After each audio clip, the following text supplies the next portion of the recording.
Welcome to Kenton's videos. Enjoy the video. In this video, I will explain how to make gelatin broth. First, gather your ingredients: high-quality bones, filtered water, and a splash of apple cider vinegar. You'll need a large stock pot or slow cooker. This process transforms simple ingredients into a nutrient-dense liquid, offering incredible benefits for your gut, joints, and overall well-being. Get ready to create a culinary powerhouse. For the best gelatin broth, start with high-quality bones from grass-fed or pasture-raised animals. A mix of marrow, knuckle, and joint bones works wonderfully. You'll also need filtered water and a small amount of apple cider vinegar. The vinegar helps extract minerals and collagen from the bones, making your broth even more nutritious. Aim for about 1 tablespoon of vinegar per gallon of water.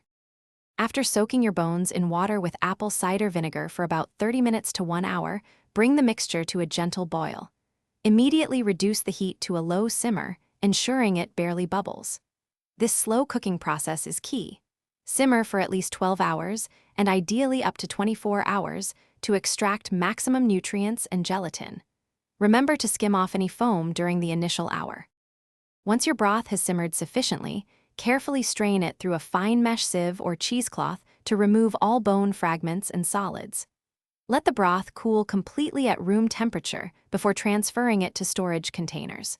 You can refrigerate it for up to 5 days or freeze it in smaller portions for longer-term storage, lasting up to 6 months. Enjoy your homemade, nutrient-rich gelatin broth.